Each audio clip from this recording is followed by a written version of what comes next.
il y a des points fondamentaux dans l'argumentaire ou la capacité d'argumentation dans une discussion assez simple ou dans un grand débat. C'est le fait d'avoir cerné un petit peu qui parle lorsqu'on parle nous-mêmes.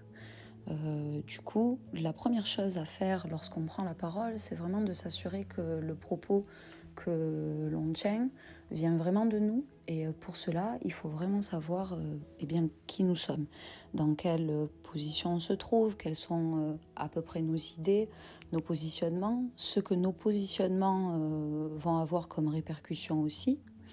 Aujourd'hui, malheureusement, il y a des courants de pensée qui sont ramenés un petit peu par les phénomènes de groupe, les réseaux sociaux, la facilité d'expression aussi.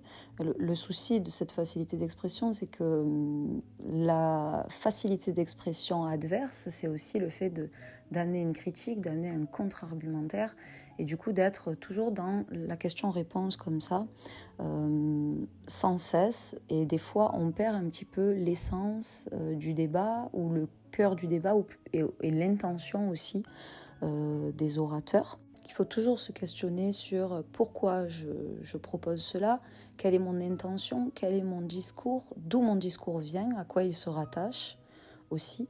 Il faut vraiment se rappeler que dans une dynamique de débat, il y a un sujet. C'est-à-dire que l'on soit dans n'importe quel groupe que ce soit, que l'on soit dans un couple, que l'on soit dans un débat familial, que l'on soit dans une réunion professionnelle ou dans un grand débat à la télévision, à chaque fois, l'argumentaire doit être ciblé. Et c'est vrai qu'aujourd'hui, en termes d'échange, on voit beaucoup de choses qui viennent rebondir dans des thématiques qui ne concernent pas la thématique abordée initialement.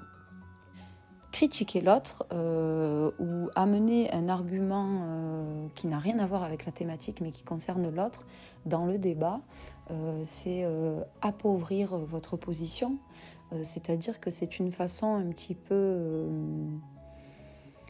de réorienter la discussion et dans notre intention d'éteindre l'autre, du coup de se relever. Il faut savoir une chose, c'est que lorsque nous sommes sûrs de nous, et c'est la raison pour laquelle il faut bien être sûr avant de débattre, lorsque nous sommes sûrs de nous, le propos n'a pas à être réfléchi, il l'est. Et de ce fait, quand vous amenez une argumentation, normalement, vous avez une position qui est certaine. Du coup, toute personne qui se retrouve en capacité d'argumenter doit aussi être en capacité d'expliquer clairement qui elle est. Et je pense que c'est ce qui se perd aujourd'hui. Les personnes qui se mettent dans des débats oublient un petit peu de se recentrer avant et d'être sûr de son propre propos.